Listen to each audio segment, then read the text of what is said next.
오늘 말씀은 이 로마서 세 번째 말씀으로 하나님의 부르심 세 번째 믿음으로 어렵다 하시는 이 진리, 우리가 잘 아는 이신칭의라고 하죠. 이신칭의에 대한 진리에 대한 말씀을 함께 나누도록 하겠습니다. 우리나이들이 좋아하는 미키마우스가 있죠. 이 디즈니의 창시자인 월트 디즈니에 대한 이야기가 있습니다. 월트 디즈니는 꿈을 꾸는 사람이었습니다. 그의 꿈은 세상 모든 이 어린이들이 마음껏 상상하고 뛰어놀며 즐길 수 있는 놀이동산을 만드는 것입니다. 이것이 바로 디즈니 월드입니다. 처음 이 월트는 이 LA의 디즈니랜드라는 것을 만들었습니다. 이 디즈니랜드도 사실은 어마어마한 곳이죠. 그리고 이 디즈니랜드와는 달리 좀 더 과학적이고 또 자연 친화적인 테마파크를 계획하고 있었습니다. 이것이 바로 플로리다 올랜드의 디즈니 월드입니다. 그런데 이 월트는 이 디즈니 월드의 이 테마파크가 성대한 이 세러머니로 오픈되는 것을 눈으로 보지 못하고 1966년 폐암으로 세상을 떠나고 말았습니다. 성대한 오픈식이 열리는 날 어떤 아는 지인이 이 월트의 아내에게 이 개막식을 보지 못하고 떠나게 된 그에 대한 안타까움을 표하자 그의 아내는 이런 말을 남겼다고 합니다.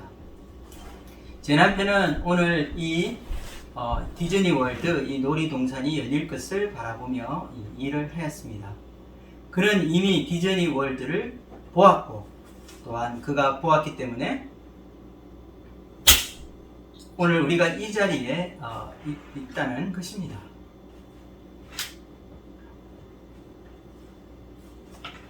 그는 이미 디즈니 월드를 보았다는 말, 그리고 그가 보았기 때문에 오늘 이 자리에 우리가 있다는 말에는 말에서 우리는 이 믿음의 힘이 있음을 느끼게 됩니다.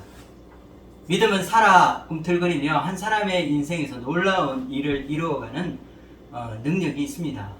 월트는 그가 바라는 것을 이 믿음의 세계 안에서 이미 보았던 사람이었습니다. 그는 보이지 않는 것을 꿈꾸며 살고 있었습니다. 그는 꿈을 믿었고 꿈을 위해 살았습니다. 무엇보다 그가 진정으로 믿었기 때문에 그는 그의 모든 인생을 거기에 걸 수 있었던 것입니다. 이것을 볼 때 이 어떤 면에서 우리가 믿는 이 기독교 신앙이라는 것도 이 월트 디즈니의 믿음과 비슷한 면이 있다는 사실을 깨닫게 됩니다. 보이지 않는 세계를 믿음의 눈으로 바라보고 믿음으로 이 미래의 소망을 현재에서 가져오는 것입니다. 그런데 우리 크리스찬들의 믿음이 이 월트가 믿고 꾸었던 그의 꿈과 다른 점이 하나 있습니다. 그것은 믿음의 대상입니다. 무엇을 믿느냐 하는 것입니다. 그가 믿고 이루고자 했던 이 디즈니 월드의 꿈은 지금은 존재하지만 앞으로 많은 시간이 지나가면 언젠가는 사라지게 될 것입니다. 하지만 우리 크리스찬들이 꿈꾸고 있는 그리고 믿고 있는 이 하나님 나라와 이 하나님의 세계는 영원하다는 것입니다. 히브리서 11장에 보면 믿음에 대한 정의가 나와 있습니다. 우리 함께 히브리서 11장 1절 말씀을 읽어보도록 하겠습니다. 믿음은 바라는 것들의 실상이요 보이지 않는 것들의 증거니. 여기서 우리는 이 바라는 것 그리고 보이지 않는 것을 볼 수 있습니다. 그렇다면 우리가 바라는 것이나 바라고 믿게 되면 이 모든 것이 실제로 우리 삶 가운데 이루어지게 될까요? 그리고 무엇이든 눈에 보이지 않는 것을 실제로 우리가 있다고 마음으로 믿으면 그것을 우리는 믿음이라고 말할 수 있을까요? 우리가 믿고 있는 기독교에서 이 믿음이라는 것은 그 대상이 분명한 것입니다. 우리의 믿음의 대상은 보이지 않으신 하나님이십니다. 하나님은 영이시기 때문에 보이시지 않으시지만 그러나 지금도 살아 계시며 역사하고 계신 창조주 하나님이십니다. 그래서 기독교의 믿음은 보이지 않는 하나님, 그러나 지금도 살아계셔서 우리의 역사를 주관하고 계시는 하나님을 믿는 것이라 말할 수 있을 것입니다.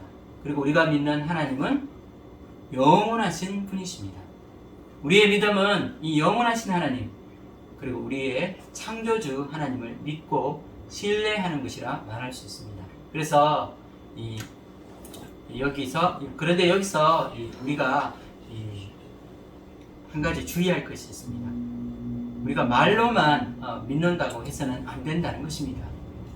진정한 믿음이라는 것은 내가 이것을 믿기 때문에 나의 모든 인생을 걸고 맡기는 것입니다.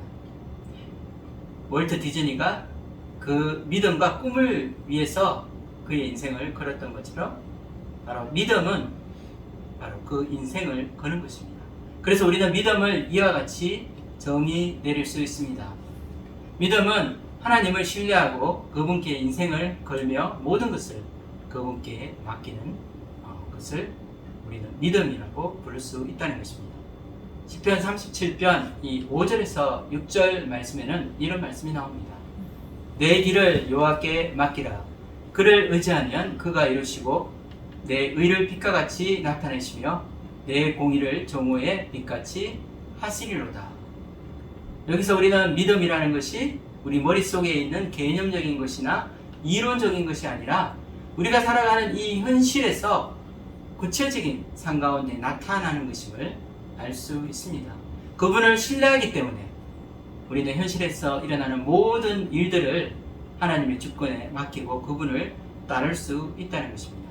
그래서 우리가 하나님을 믿으면 구체적인 행위가 되는 이 순종으로 그 열매가 나타나게 되는데 이런 순종의 열매가 반드시 믿음에 따르게 된다는 것입니다.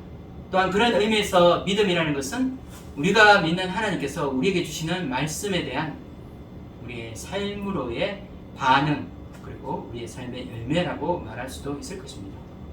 우리는 지난주 말씀에 이어서 이 로마서 말씀을 계속해서 살펴보고 있습니다. 하나님의 부르심, 하나님이 우리를 부르시는 이 부르심에서 오늘 말씀은 믿음에 대한 것입니다. 하나님은 저와 여러분을 부르십니다. 그리고 성경에는 많은 신실한 믿음의 사람들이 하나님의 부르심에 반응하여서 이 믿음의 삶을 시작하게 되었음을 우리는 알게 됩니다. 오늘 우리가 함께 생각해 볼 성경에 나오는 이 한 사람의 부르심에 대한 이야기가 있습니다. 너무나 잘 아는 베드로에 대한 이야기입니다. 우리는 베드로가 어떻게 처음 주님의 부르심을 받았는지 복음서 말씀을 통해서 알 수 있습니다. 누가복음 5장을 보면 예수님이 베드로를 부르시는 장면이 나옵니다. 베드로는 늦게까지 고기 잡는 일을 마치고 이제 그물을 씻고 쉬고 있었습니다. 그런데 여기서 한 가지 우리가 간과해서는 안 되는 중요한 것이 있습니다. 누가복음에 나오는 이 장면이 이 베드로를 부르신 첫 번째 부르심이 아니라는 사실입니다. 요한복음 1장에는 예수님께서 처음 안드레와 그의 형제 베드로를 부르신 사건이 나옵니다. 안드레의 소개를 받고 예수님께 나와 처음 예수님을 보게 된 베드로는 그에게 새로운 이름을 불러주시는 주님을 만나게 된 것입니다. 예수님은 베드로를 이 소망의 눈으로 바라보셨습니다. 그리고 그가 알지 못하는 미래를 말씀하시며 그에게 새로운 이름을 지어 주십니다. 요한복음 1장 42절 말씀을 제가 읽어보겠습니다. 데리고 예수께로 오니 예수께서 보시고 이르시되 내가 요한의 아들 시몬이니 장차 게바라 하리라 하시니라. 게바는 번역하면 베드로라. 원래 베드로의 이름은 시몬이었습니다. 그런데 예수님께서는 그에게 큰 소망을 주시고 그가 바로 이 예수님께서 이루시고자 하시는 이 인류 역사의 이 구원의 역사에 이 교회의 반석이 될 것을 주님께서 말씀하신 것입니다. 그래서 그의 이름인 이 반석이라는 뜻의 베드로라는 이름을 새롭게 주신 것입니다. 예수님과의 처음 만남에서 베드로는 사실 첫 번째 부르심을 받았습니다. 하나님의 부르심에서 중요한 것이 있는데 그것은 부르심에 대한 우리의 반응이 있어야 한다는 것입니다.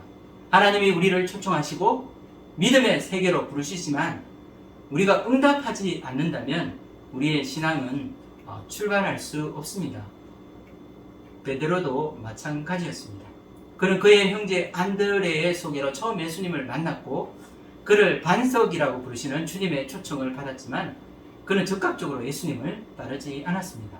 대신 그는 지금까지 그가 생업으로 이어가고 있었던 이 고기 잡는 일을 계속하고 있었던 것입니다. 그리고 누가복음 5장에서 어느 날 예수님께서 그를 다시 찾아오신 것입니다.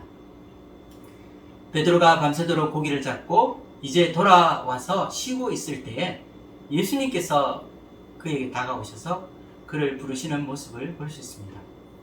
그런데 지난밤 이 베드로는 파도와 싸우며 고기 잡느라 너무나 수고하고 고생했었지만 아무것도 얻지 못하려고 지금은 허탈한 마음으로 앉아 있습니다.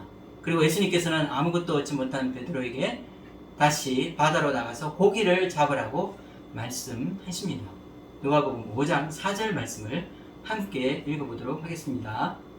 말씀을 마치시고 시몬에게 이르시되 깊은 데로 가서 그물을 내려 고기를 잡으라.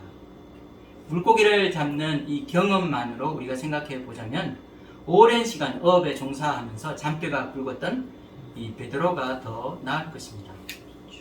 그러나 하나님의 말씀을 가르치시는 이 랍비 되시는 예수님께서 깊은 곳에 가서 그물을 내리라고 그에게 말씀하신 것입니다.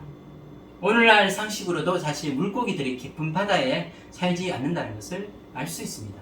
또한 밤에 물고기들이 활동하는 경우가 많지만 사실 낮에는 물고기들이 없습니다. 그러나 예수님께서는 베드로에게 말씀하십니다. 깊은 데로 가서 그물을 내려 고기를 잡으라. 이 말씀은 순종하기 너무나 어려운 말씀이 될 것입니다. 그것은 우리의 이성과 우리의 경험으로 도저히 받아들일 수 없는 말씀이 되기 때문입니다. 인생을 살아오면서 이 자신의 경력을 쌓아온 이 전문 분야에 대해서는 누구나 자부심을 가질 수 있을 것입니다. 다른 것은 몰라도 적어도 이 분야에서만은 내가 남보다 뛰어난 최고라고 생각할 수 있는 것입니다. 다른 것은 몰라도 이 고기 잡는 일에는 베드로가 이 최고의 베테랑이었습니다.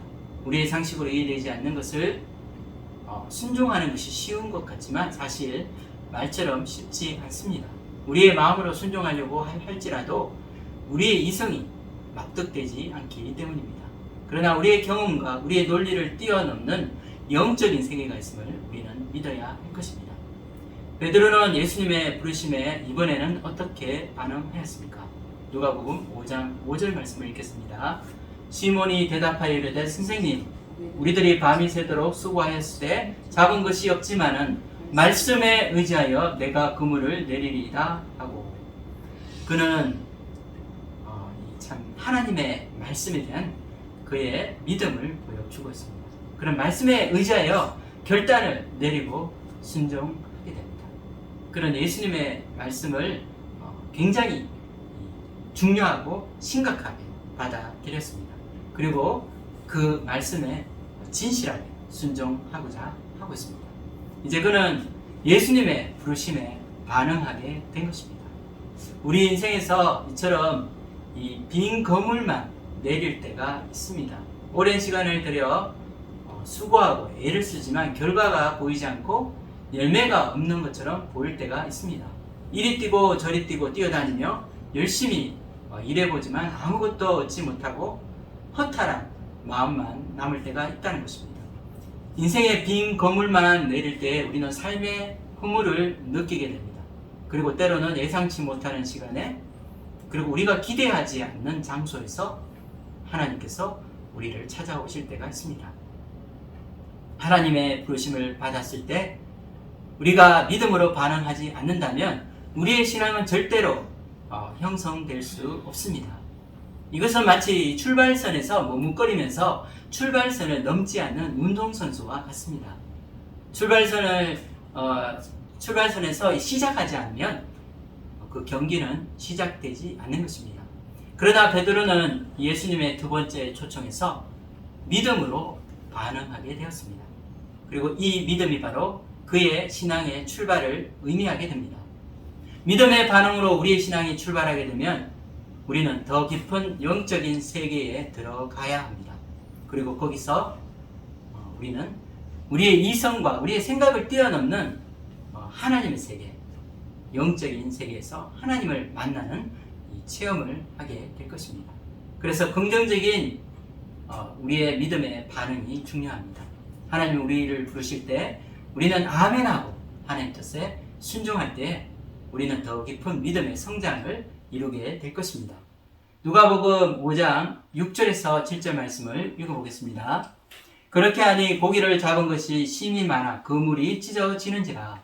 이에 다른 배에 있는 동무들에게 손짓하여 와서 도와달라 하니 그들이 와서 2배의 채움에 잠기게 되었더라. 그물에 고기가 가득가득 차게 되었습니다. 너무나 많은 고기로 인해서 이 베드로는 다른 배에 있는 친구들의 이 도움도 받게 되었습니다.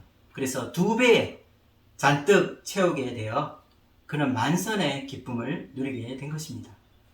베드로를 찾아오신 예수님의 초청은 빈 그물만 내리는 허무한 인생에서 더 넓은 이 바다로 믿음의 깊은 세계로 인도하시는 예수님의 초대가 될 것입니다. 그가 머리로 이해되지 않았지만 그가 믿음으로 순종하였을 때 어떤 일이 일어나게 되었습니까? 그것은 하나님의 기적을 보게 되었다는 것입니다. 깊은 바다에서는 물고기가 많이 잡히지 않는다는 이 상식과 통념을 깨고 많은 물고기가 잡힌 것입니다. 순종의 결과는 현실적인 이익보다 더 큰 영적인 보물을 발견하게 우리를 도와줍니다. 그것은 베드로가 자신의 이 순종을 통해서 예수님이 과연 어떤 분이신지, 그가 지금 바라보고 있는 예수님이 누구신지 깨닫게 된 것입니다. 누가복음 5장 8절을 읽어보겠습니다. 시몬 베드로가 이를 보고 예수의 무릎 아래에 엎드려 이르되 주여 나를 떠나소서 나는 죄인이로소이다 하니. 베드로는 그가 하나님의 말씀, 바로 예수님이 그에게 주신 이 말씀에 순종했을 때 예수님이 누구신지 깨닫게 되었습니다. 예수님 안에는 예수님의 신성을 보게 되었다는 것입니다. 예수님 안에서 그는 구약의 하나님, 여호와 하나님을 보게 된 것입니다. 예수님 안에서 우리가 하나님의 신성을 깨닫게 되었을 때 우리는 엎드려질 수밖에 없습니다. 그리고 우리는 자신이 죄인임을 고백하게 될 것입니다. 우리가 세상에서 이 상대적인 의로움으로 살아갈 때는 도저히 깨닫지 못하다가 절대적인 거룩함 앞에 서게 되었을 때 자신이 누구인지 발견하는 때가 있는 것입니다. 완전한 의가 여기에 있습니다.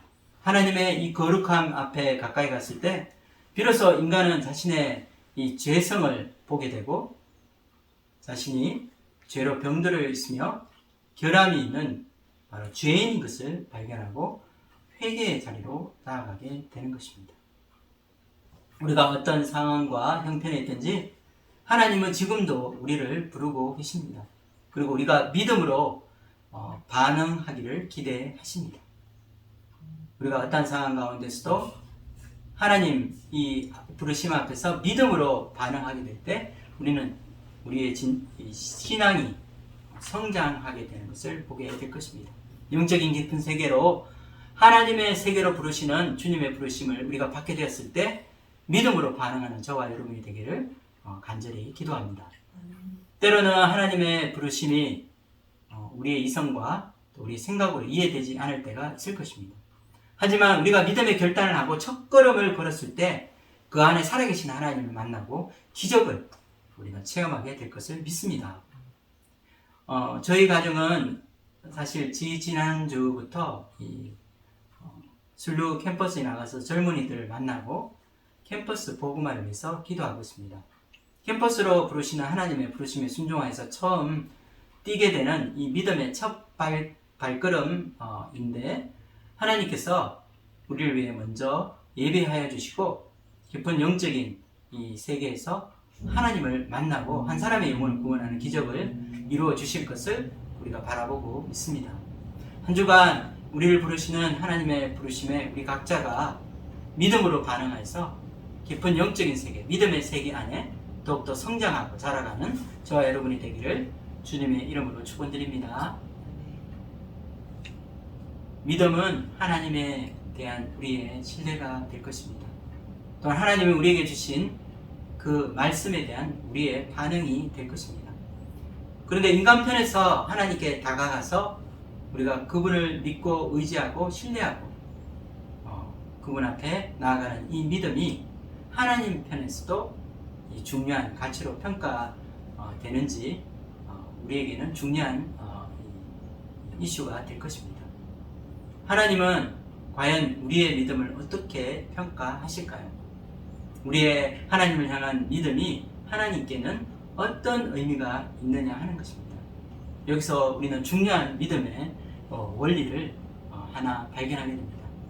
그것은 믿음이 하나님 앞에서 우리를 의롭다고 칭하는 너무나 중요한 요인이 된다는 것입니다. 하나님은 우리의 믿음을 통해서 우리를 의롭다고 평가하시는 분이시라는 것입니다. 우리가 잘 아는 히브리서 11장 말씀, 믿음이 없이는 기쁘시게 못하나니 하나님께 나아가는 자는 반드시 그가 계신 것과 자기를 찾는 자들에게 상을 주시는 분이심을 믿어야 할지니라. 하나님은 우리의 신앙에서 믿음을 아주 중요하고 핵심적인 가치로 여긴다는 것입니다.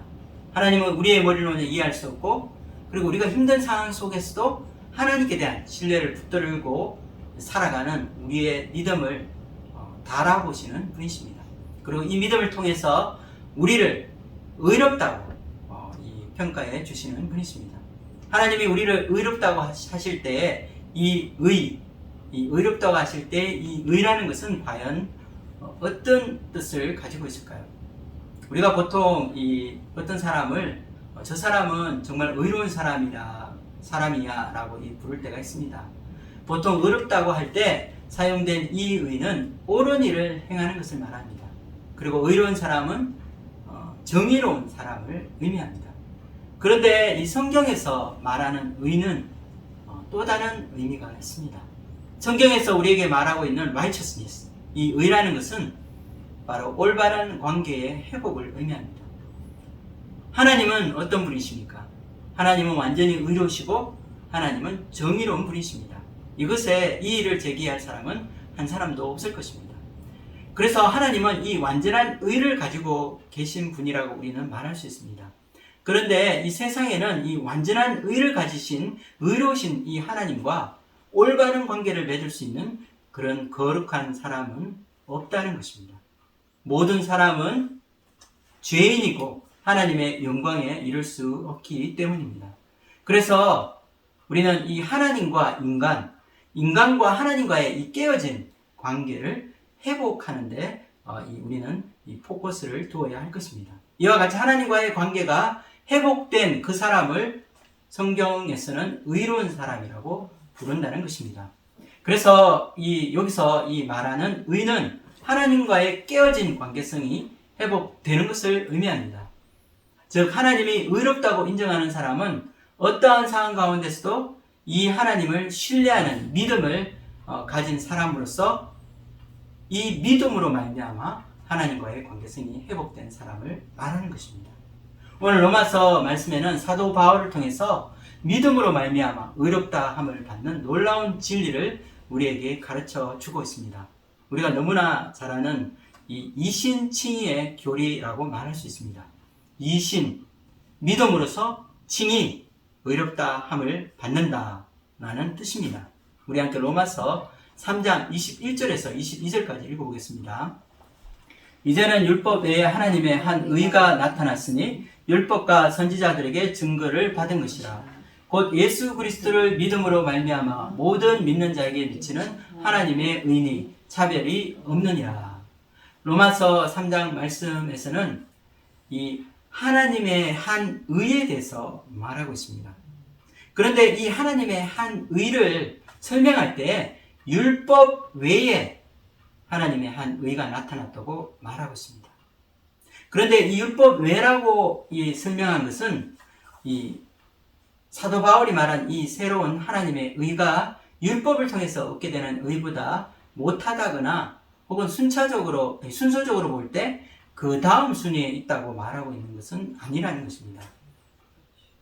왜냐하면 우리가 역사를 볼 때 이 사도 바울이 말한 이 새로운 의는, 하나님의 의는 율법을 통해서 난 의보다 먼저 나타났기 때문입니다. 우리가 아는 율법을 통한 의는 바로 이 이스라엘을 통해서 하나님이 가르쳐 주신 하나님과의 관계성을 회복하는 의입니다. 그것은 하나님이 모세를 통해서 내리신 이 십계명을 비롯한 이 하나님의 율법을 통해서 하나님이 이스라엘 백성과 언약을 맺으시고 그들과 이 사랑의 관계성임을 회복하신 것입니다. 그런데 이 율법을 통해서 맺어진 이 의보다 먼저 선행된 의가 있었다는 것입니다. 즉 이스라엘의 역사가 시작되기 전 믿음의 조상 아브라함 때부터 시작된 의가 있었음을 우리에게 보여주는 것입니다. 그래서 율법 외에 나타난 이 하나님의 의는 사실 이스라엘이 모세를 통해 받은 율법보다 앞서 나타난 의라고 우리는 말할 수 있습니다.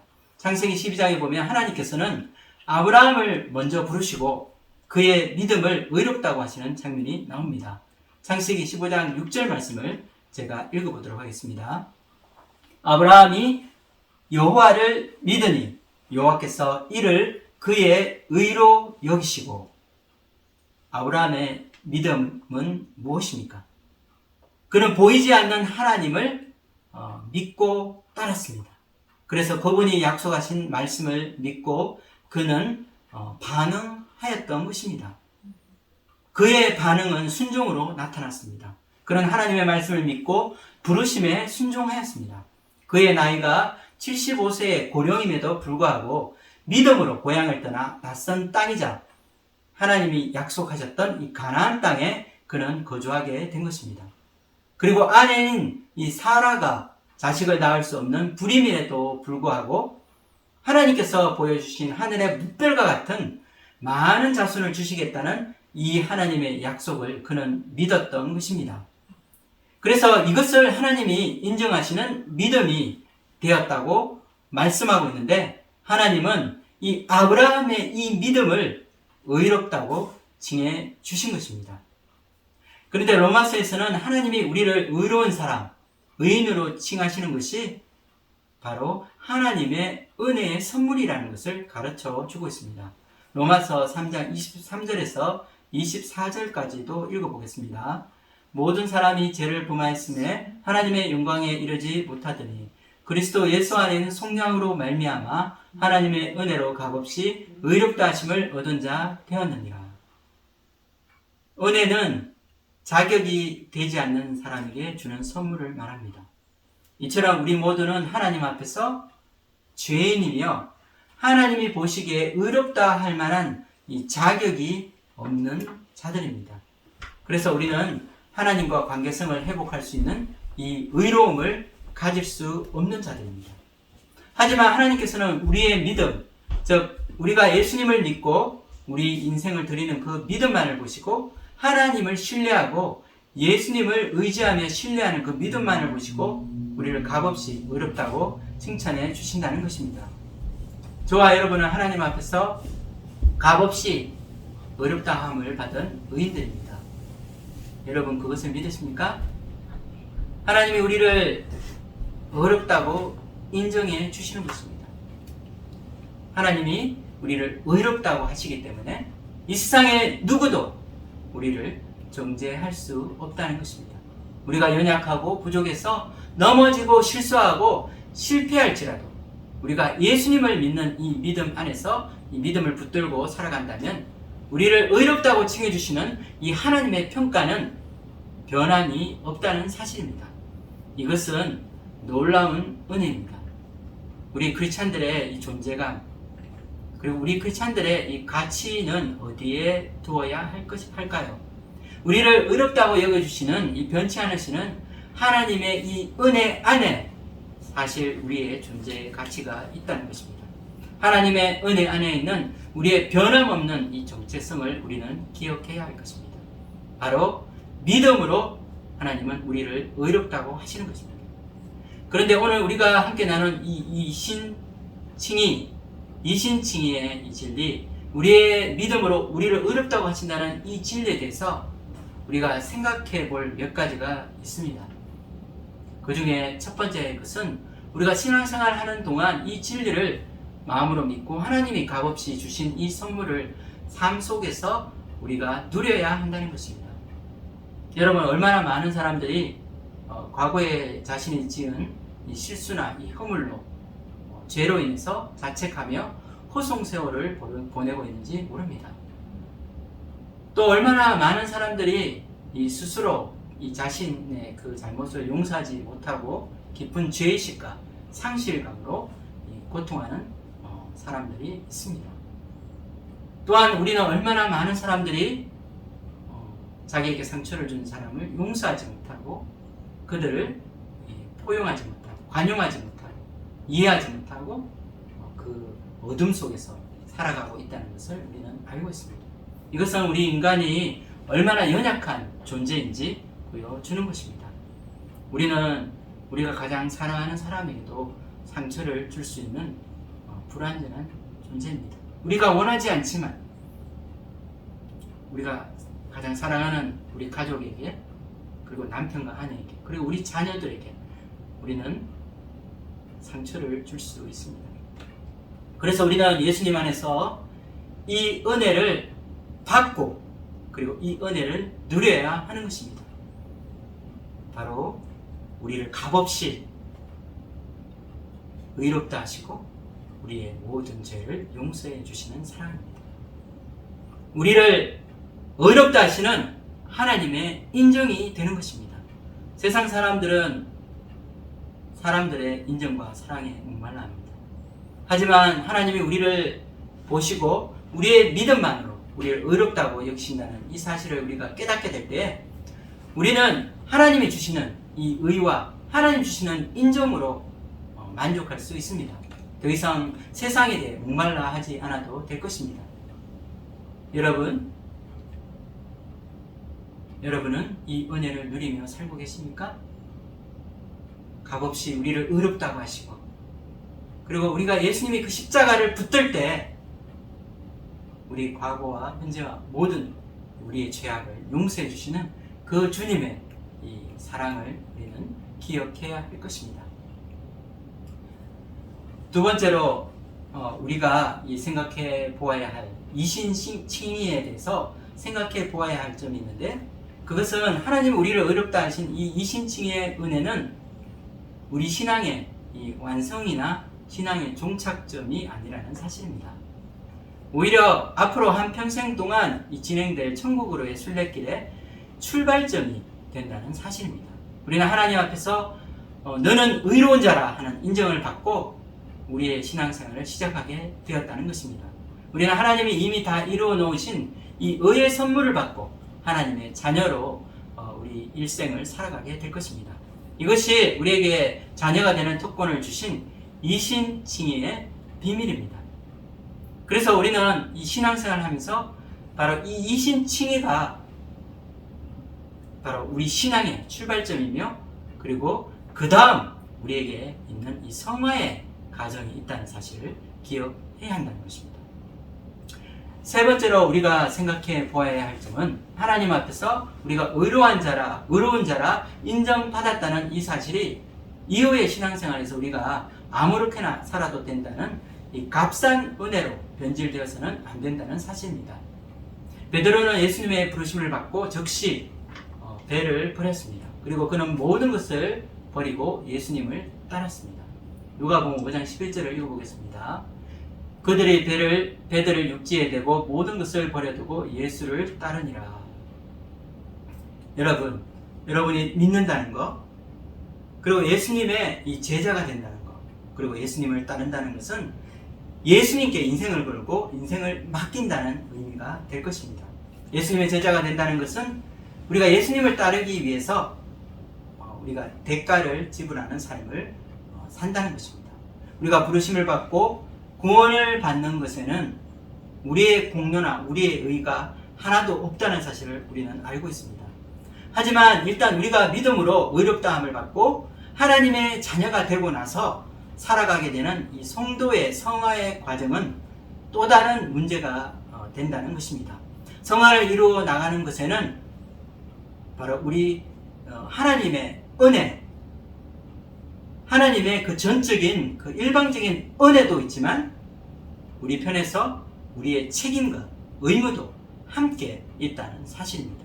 우리가 하나님의 그 영화, 마지막 이 하나님의 이 천국에 이르기까지 우리가 감당하고 치루어야 할 우리의 몫이 있는데, 그것은 매일의 삶에서 이 제자의 삶을 살기 위해서 우리가 대가를 지불해야 한다는 것입니다. 공산 정권 시절 이 루마니아에서 교회를 이끌었던 지도자였던 존 오로스라는 사람이 그의 이 성경신학교 강연에서 이런 말을 하였다고 합니다. 제가 한번 읽어보겠습니다. 공산 정권 시절 우리가 설교를 하면 예배가 끝나고 사람들이 찾아와 너도 나도 그리스도인이 되겠다고 났습니다. 교육이 끝나게 되면 많은 사람이 세례를 받겠다고 말합니다. 그때마다 나는 이렇게 말했습니다. 그리스도인이 되겠다니 참 잘 되었습니다. 하지만 여러분이 고백을 하면 이곳에 있는 첩자들이 여러분의 이름을 적을 것입니다. 그러면 내일부터 삶이 고단해지겠지요. 대가를 따져봐야 합니다. 기독교는 편한 길이 아닙니다. 대가가 결코 만만치 않습니다.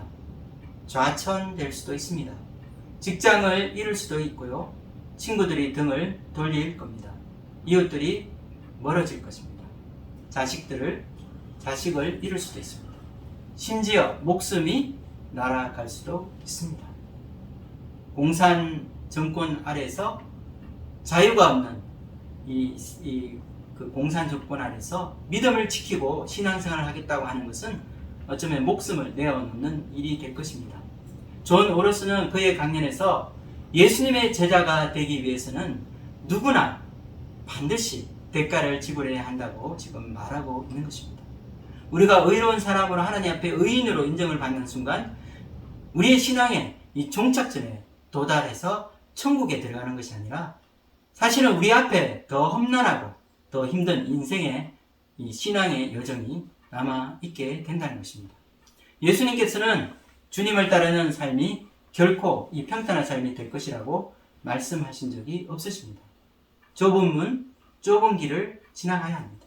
자기를 부인하고 자기 십자가를 져야 할 이 고난의 길인 것을 주님께서 말씀하신 것입니다.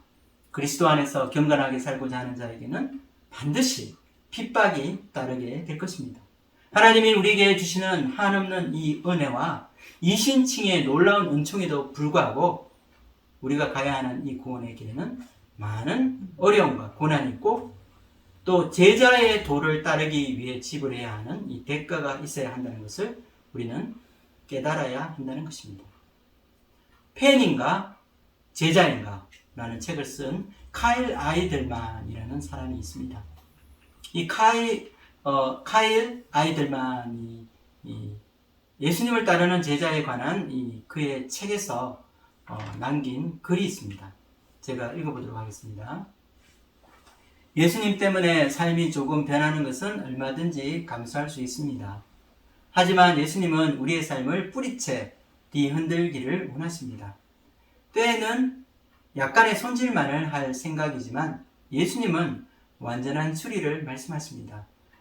때에는 약간의 조정을 생각하며 예수님께 오지만 예수님은 완전 분의 수리를 계획하고 계십니다.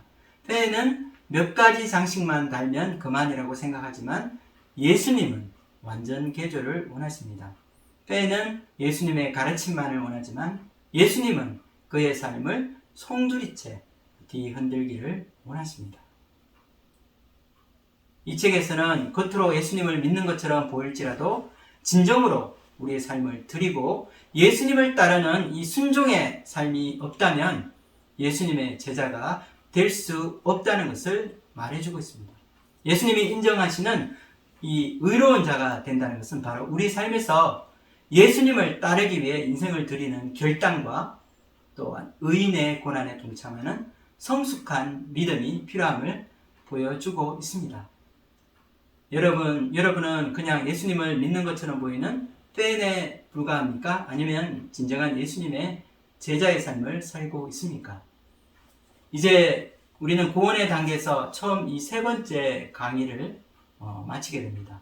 우리는 하나님의 부르심의 단계를 이제 끝내고 우리의 신앙이 진정으로 시작되는 이 다음 이 구원의 서정의 단계에서 보여주실 하나님의 말씀을 기대하게 될 것입니다. 그리고 남은 이 로마서 강의를 통해서 천국으로 가는 순례의 길에서 어떤 믿음의 여정을 거쳐 또한 어떻게 구원의 완성의 단계로 나아가는지 배우게 되는 시간이 될 것입니다. 한 주간 우리를 의롭다고 선언하시고 우리를 자녀 삼아 존귀하게 세워주신 하나님의 은혜를 의지하며 의인의 고난의 삶을 믿음으로 결단하며 살아가시는 저와 여러분이 되시기를 간절히 기도드립니다.